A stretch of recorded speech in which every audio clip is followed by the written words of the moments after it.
Hi, thank you all, and thanks, Aaron, for that great introduction. Yeah, as Aaron said, I'm currently in Thailand, which explains the boats you can see in the background. So excuse me if I'm a little bleary-eyed and slow on the read today.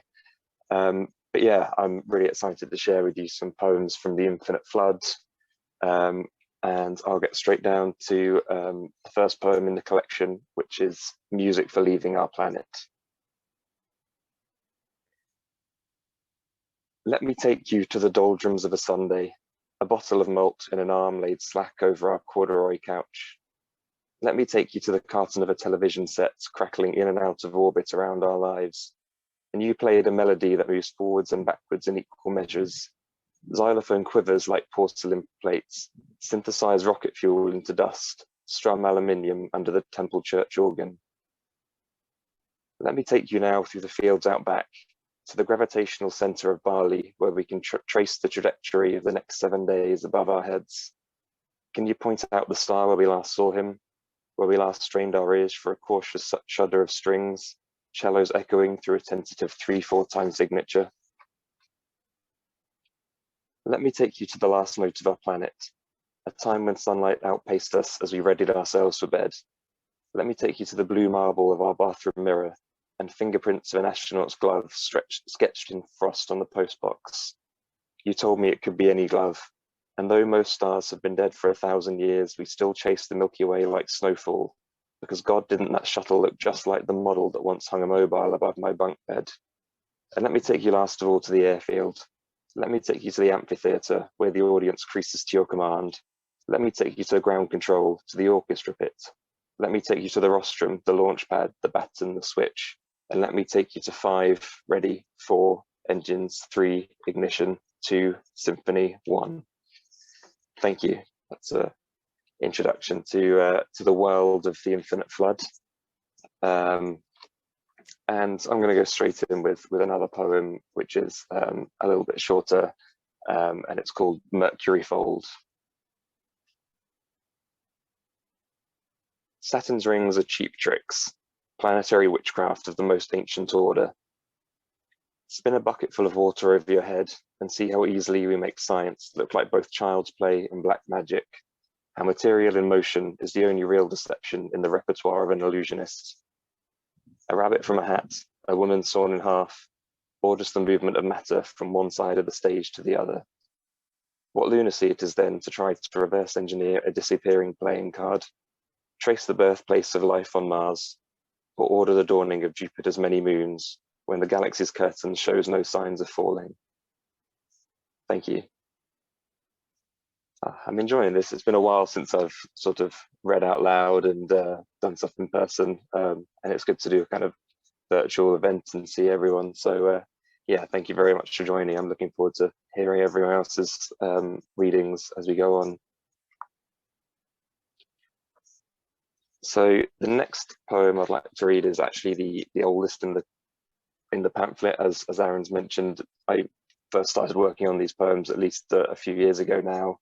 And this next poem, called Eating in Orbit, was the first one that I wrote that has made its way into the Infinite Flood.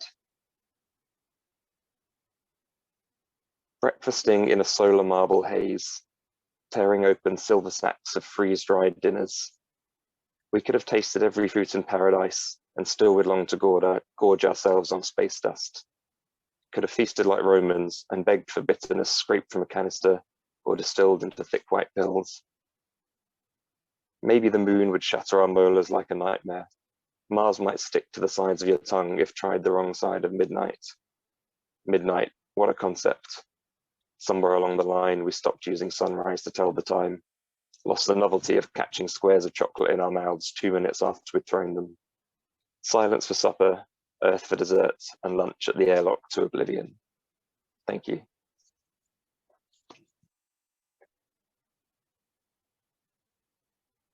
So I'm going to do something ever so slightly different now and do a bit of a cover poem. One of the things I really like when I go and sort of go to gigs and watch bands play is seeing them do covers of their favorite songs. So I'm going to do a cover of Universal Law, which is a poem by Mary Peelan from her collection Quantum Heresies. I'd really encourage you to give it a read.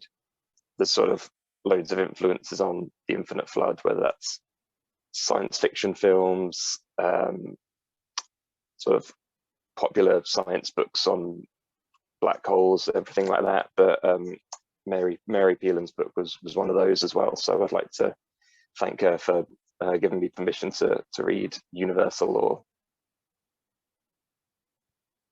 And I should also say that some of the lines from this poem make up the epigraph to the collection and really kind of set the tone for the infinite flood.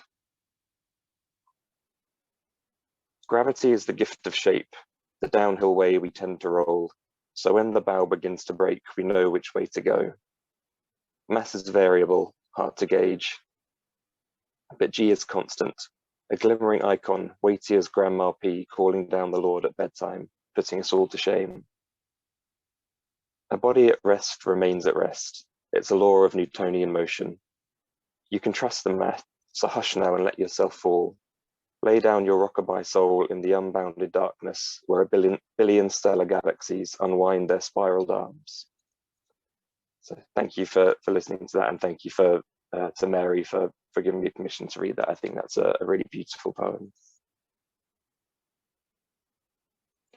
I think I've got time to do two more kind of shortish poems for you. So the next poem I'm going to read is called Arrival on Jezero. And sorry, again, my throat's a little bit dry after sort of a 2 a.m. start.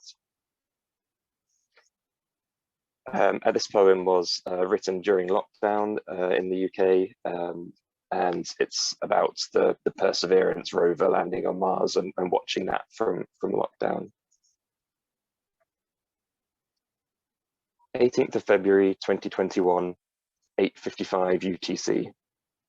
18.447 degrees north, 77.4508 degrees east.